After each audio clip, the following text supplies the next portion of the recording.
ശബരിമല പാതയിൽ അട്ടിവളവിൽ തീർത്ഥാടകരുടെ വാഹനം അപകടത്തിൽപ്പെട്ടു. അപകടത്തിൽ ഒരാൾ മരിച്ചു. സനോജ് സുരേന്ദ്രൻ വിവരങ്ങളുമായി ചേരുന്നുണ്ട്.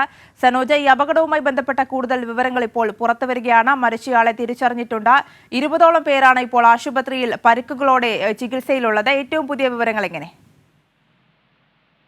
അതിരാവിലെ ഉണ്ടായ അപകടത്തിലാണ് 33 പേർ സഞ്ചരിച്ച തീർത്ഥാടക വാഹനത്തിലുണ്ടായിരുന്ന ഭൂരിപക്ഷം പേർക്കും പരിക്കേറ്റത്. അതിൽ ഒരാൾ മരണപ്പെടുന്ന ഒരു സാഹചര്യമുണ്ടായി. പരിക്കേറ്റവരെ ആദ്യം എത്തിച്ചത് എരുമേലിയിലെ സ്വകാര്യ ആശുപത്രിയിലായിരുന്നു. അവിടെ എത്തിച്ചപ്പോഴേക്കും ഒരാളുടെ മരണം സ്ഥിരീകരിക്കുകയായിരുന്നു. കർണാടക സ്വദേശിയായിട്ടുള്ള ആളാണ് മരണപ്പെട്ടിട്ടുള്ളത്. കർണാടക സ്വദേശികൾ സഞ്ചരിച്ചിരുന്ന തീർത്ഥാടക വാഹനമായിരുന്നു അപകടത്തിൽപ്പെട്ടത്.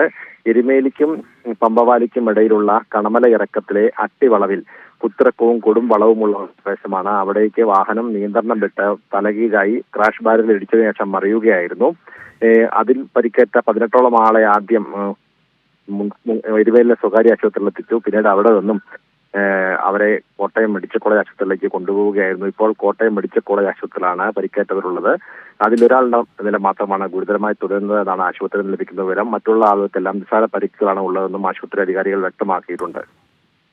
ശരി, സനോജ് സുരേന്ദ്രനാണ് വിവരങ്ങൾ നൽകിയത്.